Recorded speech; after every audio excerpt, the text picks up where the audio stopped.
दामाद का अपनी सास से गलीज़ तरीन हरकत। सास जो होती है वो माँ की जगह पे होती है। यानी ये सिर्फ़ एक दामाद की गलीज़ तरीन हरकत की वजह से तमाम जो सासें हैं ना, उनका अपने दामादों के ऊपर से जो इत्मीनान है ना, वो उठ जाता है।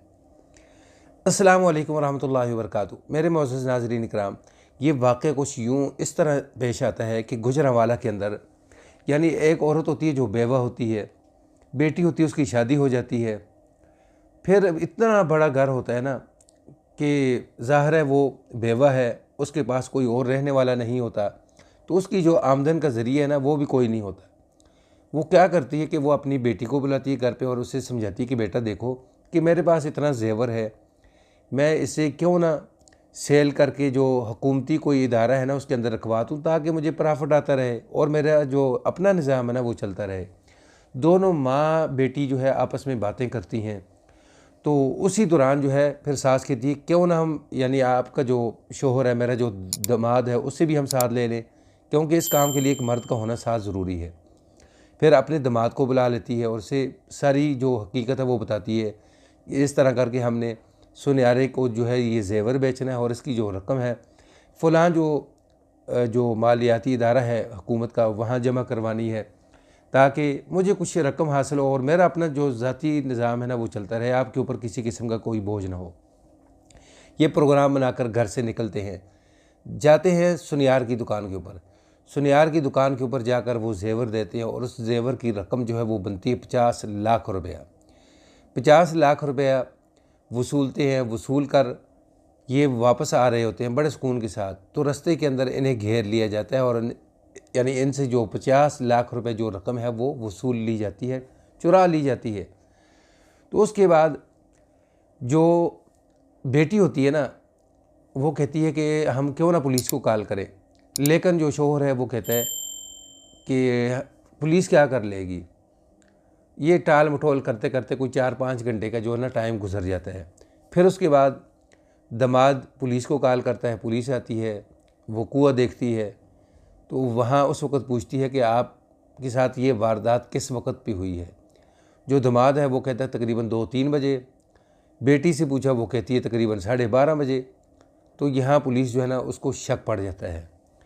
पुलिस अब दामाद से जो है वो थोड़ी सी तफ्तीश करती है और इसे कमरे से बाहर निकाल देती है।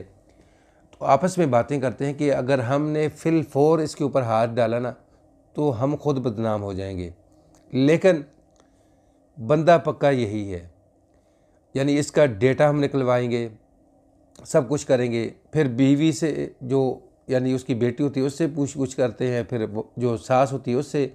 तो ये यहाँ से निकल जाते हैं, अपने डीएसपी साहब के पास चले जाते हैं। तो डीएसपी को जाके सारा कुछ बताते हैं। डीएसपी कहता है कि मैं हर किस्म का तावन करने के लिए आपके साथ तैयार हूँ, बस आपने ये काम ज़रूर करना है कि एक बेवा औरत है उसकी रकम जो है ना उसे ज़रूर मिलनी चाहिए। यहाँ डीएसपी साहब को सलाम। नाजरीन, फिर उसके बाद पुलिस जो है वो डेटा जो है वो जमा करना शुरू करती है। पहले सुनियार की दुकान पे जाती है, वहाँ जाकर चेक करती है कैमरे। तो वहाँ कुछ ना 2 मशकूक लोग उन्हें नज़र आते हैं। वो जो मशकूक लोग होते हैं ना, उनकी वो तस्वीरें लेते हैं, तस्वीरें लेकर उनका डेटा निकलवाते हैं। फिर ये जो शोहर होता है ना, इसका जो कॉल डेटा है वो इकट्ठा करते हैं, उनका कॉल डेटा इकट्ठा करते हैं, तो ये आपस में मैच कर रहा होता है। तो बिला आखिर पुलिस अपने डीएसपी को सारा कुछ बताती है। डीएसपी कहता है कि देखें दामाद किसी तरफ नहीं जाने वाला, उसको सुकून के साथ रहने दें, तो आप जो दूसरे 2 बंदे हैं ना उनको पकड़ने की कोशिश करें।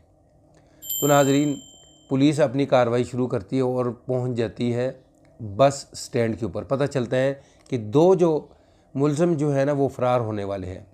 तो पुलिस एक को पकड़ती है, बस के अंदर तलाश करते करते पकड़ लेती है एक को।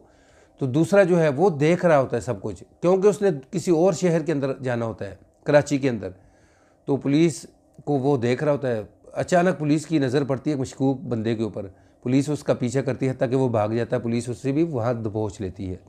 जब पुलिस दबोचती है तो इनको पकड़ कर थाने के अंदर लाती है। तो इन्होंने कहा कि जी कि ये सब कुछ जो है यानी जो दामाद है उसके कहने के ऊपर किया है। तो नाजरीन, उसके बाद पुलिस दामाद को ट्रेसती है, यानी उस तक पहुंच जाती है पुलिस दामाद तक पहुंचती है।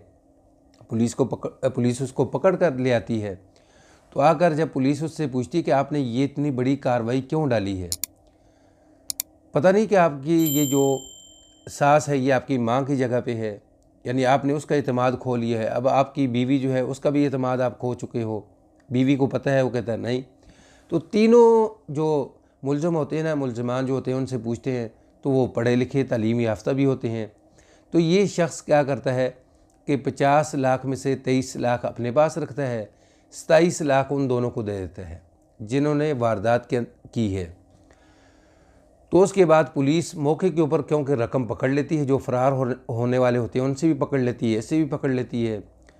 तो अब जो डीएसपी साहब होते हैं ना, वो कहते हैं कि देखो कि आपने कितना बड़ा जुल्म किया है कि आपने अपनी माँ की जगह पे जो औरत है, सास जो है वो आपकी माँ है, तो आपने उसके साथ ये किया है। फिर डीएसपी साहब कहते हैं कि आपकी वालदा ज़िंदा है। उसने कहा जी ज़िंदा है। तो उसने कहा कि आप अपनी वालदा के साथ ये काम करोगे? उसने कहा नहीं। तो उसने कहा कि इधर क्यों किया है? नाज़रीन, उसके बाद पुलिस पकड़ती है, फिर उसके बाद इन्हें यानी बंद कर देती है और कहती है कि इन्हें जितनी सख्त से सख्त सज़ा मिले ना वो कम है। तो पुलिस यानी इनके साथ वो हशर नशर करती है ना, जो आने वाली जो नस्लें हैं ना इनकी याद रखेंगी।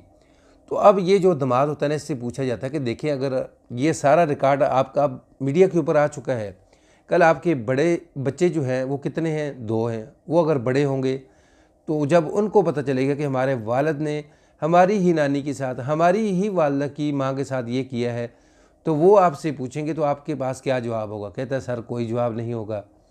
तो यहाँ जो है ना, जब हमारे मुल्क के पाकिस्तान की पुलिस किसी काम के नतीजे के ऊपर पहुँचे ना कि हमने इसको फ़ाइनल करना है, हमने इसको यानी अंजाम तक पहुँचाना है, तो हमारी पुलिस जो है वो 24 घंटे के अंदर अंदर इसको उन्होंने अंजाम तक पहुँचाया। यहाँ हम अपनी पुलिस को सलाम करते हैं कि पुलिस ने बहुत अच्छा कदम उठाया है। तो नाज़रीन, ये वाक़या जो है, ये वीडियो आप देखेंगे तो आपके रोंगटे जो है वो खड़े हो जाएंगे कि कोई दमाद जो है वो अपनी सास के साथ, और वो भी बेवा हो, उसके साथ इस तरह की कोई हरकत कर सकता है। तो कमेंट्स के अंदर ज़रूर अपने ख़यालात का इज़हार करें, यानी आप इस वाक़े के मुतल्लिक़ क्या कहते हैं। अस्सलामु अलैकुम व रहमतुल्लाह।